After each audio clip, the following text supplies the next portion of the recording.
अस्सलाम वालेकुम नाज़रीन, मैं आपसे एक सवाल पूछता हूँ। इजराइल की जीडीपी कितनी है? 540 अरब डॉलर यानी उसकी मईशत का हुजम। और ईरान की पता कितनी है? 437 अरब डॉलर। लेकिन ये ईरान पाबंदियों वाला ईरान है। समझिए, पाबंदियों के बीच में ईरान की जो मईशत है, उसका जो जीडीपी है वो है 437 अरब डॉलर। और इजराइल जिस पे कोई पाबंदी नहीं है, उसकी कुल मईशत का हुजम है 540 अरब डॉलर। अब वो ईरान जो अपना तेल नहीं बेच सकता, वो ईरान जिस पे अमेरिका ने सबसे सख्त पाबंदियां लगा रखी हैं, वो ईरान जो बैंक्स इंटरनेशनल बैंकिंग सिस्टम से नहीं जुड़ा हुआ, वो ईरान जो दुनिया से कटा हुआ है, फिर भी ईरान की जीडीपी इजराइल से सिर्फ थोड़ी पीछे है। अब सोचिए, जब पाबंदियां उठ जाएंगी तो ईरान कहां तक पहुंच जाएगा और इजराइल कहां रह जाएगा। नाज़रीन, सागर एनजेती ये ब्रेकिंग पॉइंट्स के को होस्ट हैं, अमेरिकन जर्नलिस्ट हैं। उन्होंने एक कमाल का तज्जिया पेश किया जिसने मुझे मजबूर किया कि मैं इस पर बाकायदा वीडियो बनाऊं। देखिए कहते क्या है, वो कहते हैं Israel's entire GDP is 540 billion dollars, Iran's heavily sanctioned residual economy is 437 billion dollar. मैं पहले आपको उसका तर्जुमा बता चुका हूं। आगे वो कहते हैं a sanctions free rebuilt Iran would be several times more economically and strategically important to the world than Israel.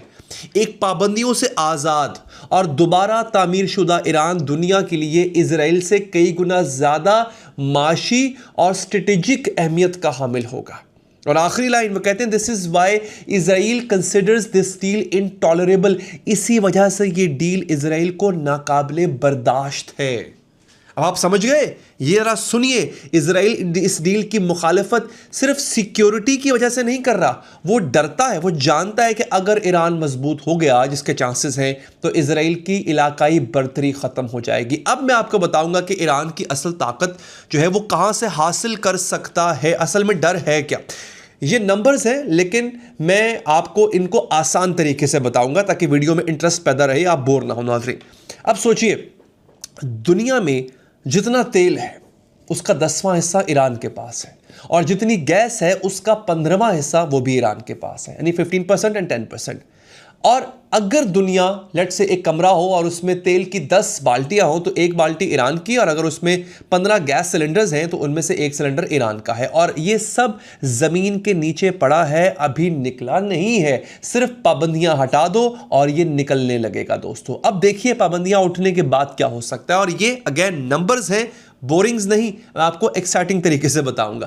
तेल की पैदावार 6 महीने में 38 लाख बैरल रोजाना तक पहुंच सकती है। 38 यानी 3.8 मिलियन बैरल्स।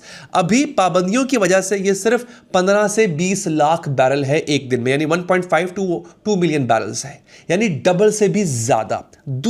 तीसरे साल के अंदर, पाबंदियों को हटने के दूसरे तीसरे साल के अंदर अंदर जीडीपी ग्रोथ 5 से 7% सालाना, और ये बहुत बड़ी ग्रोथ है। जो लोग इकोनॉमिक्स को जानते हैं दोस्तों, चाइना जैसी ग्रोथ, जैसे चाइना ग्रो कर रहा है वही रेट पे 4 साल के अंदर अंदर ईरान की जीडीपी 500 अरब डॉलर से भी ज्यादा हो सकती है, यानी इजराइल से कई आगे। और याद रखिए, ये सिर्फ तेल और गैस नहीं है, यूरोप, चाइना, इंडिया सब यहां पर सरमाया लगाएंगे।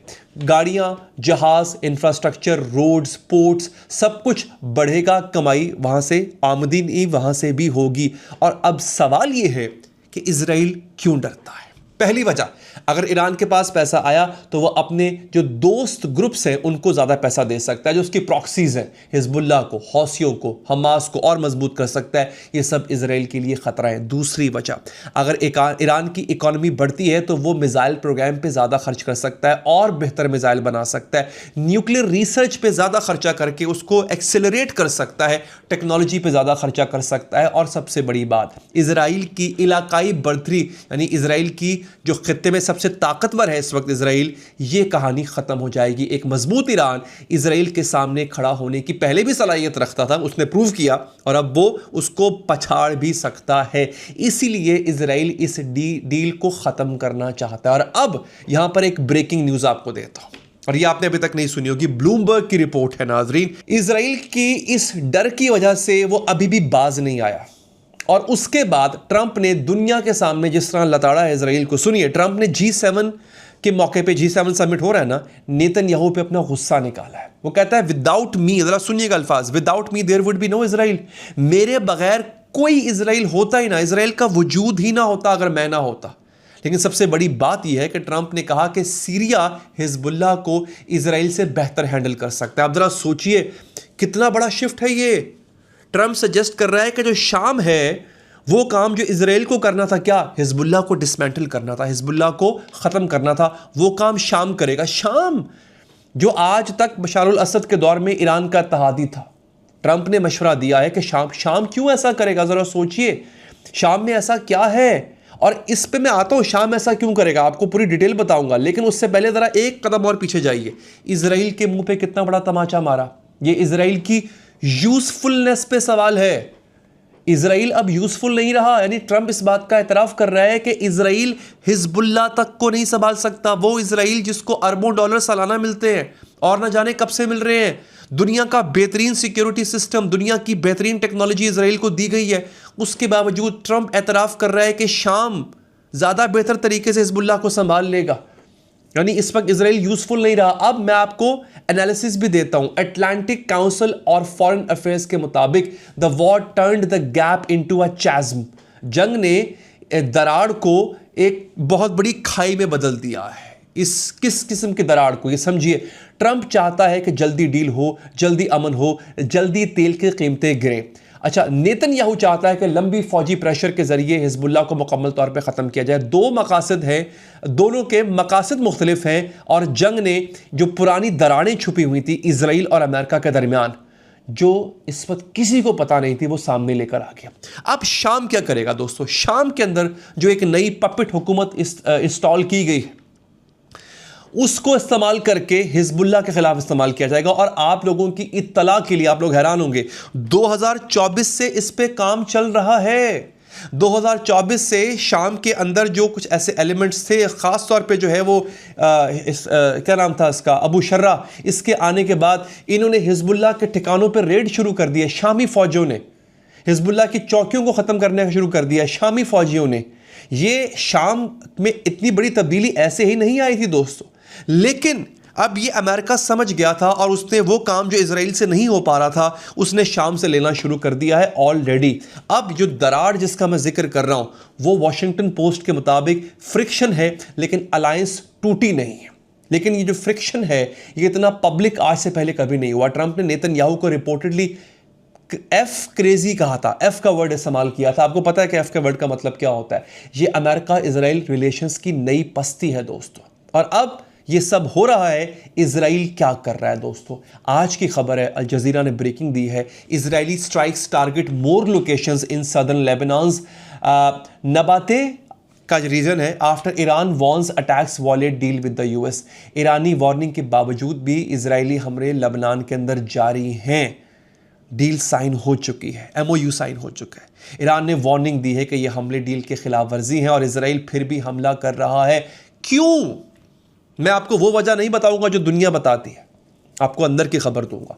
इजराइल को खतरा है कि इस डील से ईरान को रिलीफ मिलेगा, सैंक्शंस उठेंगे, ईरान हिजबुल्लाह से को फिर से मजबूत करेगा। तो नेतन्याहू डील को अंडरमाइन करना चाहता है। दूसरी वजह, इजराइल के अंदर दाएं बाजू के जो वजीर हैं, जैसे बेन गवीर हैं, वो प्रेशर डाल रहे हैं, कहते हैं हिजबुल्लाह को ख़त्म करो। अगर नेतन्याहू रुक जाए तो उसकी हुकूमत कमज़ोर होती है, कोalition गवर्नमेंट ख़त्म हो सकती है। तीसरी वजह, नेतन्याहू अपने कोर्ट केसेस की वजह से ट्रंप से माफ़ी चाहता है कि भाई मुझे माफ़ कर दो, मैं तो हमला करूंगा, लेकिन साथ ही साथ वो डील को भी ख़राब कर रहा है। अच्छा, इन कोर्ट केसेस से नेतन्याहू को किसने बचा के रखा हुआ है? खुद ट्रंप ने पिछले दिनों स्टेटमेंट दिया था कि अब तक तुम जेल में होते अगर मैं ना होता। दोस्तों, अब ट्रंप अपने लोगों को फायर कर रहा है। अब ट्रंप के लिए डील कितनी ज़रूरी है, अब आप जो अगली खबर आपको देने जा रहा हूं और हैरान करेगी आपको कि कितनी, और ये इजराइल हायोम की रिपोर्ट है। हर वो शख्स जो ट्रंप की इस डील पे तनकीद कर रहा है या राजी नहीं है या उसके खिलाफ एक उसका अपना ओपिनियन है, ट्रंप उसको अपने सर्कल से निकाल रहा है। Trump wages purge of Iran deal opponents in his administration. Trump अपनी एडमिनिस्ट्रेशन में ईरान डील के जो मुखालिफिन हैं उनको निकालने की कोशिश कर रहा है। ट्रंप के अपने लोग, डिफेंस सेक्रेटरी हेग्सेथ, ये आपने नाम सुना होगा इनका, CIA डायरेक्टर रैचक्लिफ और मार्को रूबियो, जो सेक्रेटरी ऑफ स्टेट है, वज़ीर ख़ारजा है, उन सब ने कहा था कि ईरान धोखा दे सकता है। वो ईरान की डील को ईरान का धोखा समझ रहे हैं और इंटेलिजेंस रिपोर्ट्स कहती है ईरान जो अंदर बात करता है और जो अमेरिकन से कहता है, दोनों में फ़र्क। ईरान तो गेम खेल रहा है, ज़ाहिरी बात है, दुश्मन है, दुश्मन तो गेम खेलेगा। लेकिन ट्रंप ने क्या कहा, एक सीनियर यूएस ऑफिशियल के हवाला देके बताया गया है, the argument has been settled, those who opposed it may pay a personal price. भाई बहस खत्म हो चुकी है, जिन्होंने मुखालफत की इस डील की उनको ज़ाती कीमत चुकाना पड़ेगी। सोचिए ट्रंप के लिए ये डील कितनी इंपॉर्टेंट है। अगर वो अपनों का ख्याल नहीं कर रहा, नेतन्याहू क्या चीज़ है उसके लिए। ट्रंप अपने ही लोगों को फायर कर रहा है सिर्फ इसलिए कि वो डील के खिलाफ है। मैं ये नहीं कह रहा कि इजराइल और अमेरिका के दरमियान दरार पड़ रही है, याद रखिएगा इजराइल आज भी अमेरिका पे उतना ही असर रखता है। नेतन्याहू जाएगा, कोई और आ जाएगा, पॉलिसी में फर्क नहीं आएगा। मैं सिर्फ ट्रंप और नेतन्याहू की बात कर रहा हूं। सिर्फ इसलिए ट्रंप क्योंकि वो डील के खिलाफ है। ट्रंप को डिसएग्रीमेंट बर्दाश्त नहीं है, वो डील को कामयाब देखना चाहता है, चाहे फैक्ट्स उसके अगेंस्ट ही क्यों ना हो। अब चूंकि आपने यहां तक मेरी बात सुन ली, अब मैं आपको पाकिस्तान की तरफ लेके आता हूं, और ये हर उस पाकिस्तानी के लिए बड़ी कमाल की न्यूज़ है, बल्कि जो हमें हिंदुस्तानी भाई बहन देखते हैं उनके लिए भी बहुत मज़ेदार न्यूज़ है। ये अली के चिश्ती द वायर पाकिस्तान के एडिटर हैं, उन्होंने बड़ा कमाल का तजिया किया, उसको मजीद फिर मैंने एक्सपेंड किया रिसर्च करके। वो कहते हैं Iran opens a post deal Pakistan must cease the movement. अगर ईरान डील के बाद खुल जाता है दुनिया के लिए तो पाकिस्तान को उस मौके से फ़ायदा उठाना चाहिए। कैसे? दो काम करें। पहला काम, ईरानी गैस और तेल दरामद करें पीकेआर बार्टर ट्रेड के जरिए, यानी रुपयों के जरिए, डॉलर में नहीं रुपयों में तेल खरीदो, गैस खरीदो, बहुत इंपॉर्टेंट है। दूसरा काम, क्योंकि पाकिस्तान के पास डॉलर नहीं है और अगर डॉलर के बदले हमें गैस लेना पड़ी तो फिर वही भूख लंगी। ईरान गैस पाइपलाइन अभी मुकम्मल करें, ये दूसरा इंपॉर्टेंट काम है, और इसे सीपैक के जरिए चाइना तक लेकर जाएं। ये गेम चेंजिंग एनर्जी कॉरिडोर बन जाएगा दोस्तों। पाकिस्तान को जो फायदा होगा वो मैं आपको नंबर्स में बताता हूं ताकि फैक्ट्स प्रूव हो जाएं दोस्तों। Gas pipeline, Iran Pakistan gas pipeline रोजाना 75 करोड़ क्यूबिक फीट गैस दे सकती है पाकिस्तान को। इमेजिन करें, इससे 5000 मेगावाट बिजली बन सकती है, वो भी सस्ती। ये पाकिस्तान के एनर्जी क्राइसिस का बड़ा हिस्सा हल कर सकता है, क्योंकि आपको बिजली बनाने के लिए तेल खरीदना पड़ता है, तेल खरीदने के लिए आपको डॉलर लेने पड़ते हैं, डॉलर आपके पास है नहीं, फिर आपको कर्जा लेना पड़ता है या उधार तेल लेते हो आप, पैसों की बचत। अगर ये पाइपलाइन पहले होती तो 2013 से 2019 तक पाकिस्तान को 23 अरब डॉलर की बचत होती, लेकिन हमने नहीं बनाई। कतर से एलएनजी महंगी पड़ती है, ईरान से गैस सस्ती है, सालाना 1 अरब डॉलर की बचत होगी अगर हम ईरान से लें। फिर आती है ट्रेड। अभी पाकिस्तान ईरान ट्रेड जो है वो 2.3 अरब डॉलर के करीब है। पोटेंशियल कितना है? ये 10 अरब डॉलर सालाना हो सकती है। टारगेट फिलहाल 8 अरब डॉलर है जो कि पहले ही सेट हो चुका हुआ है।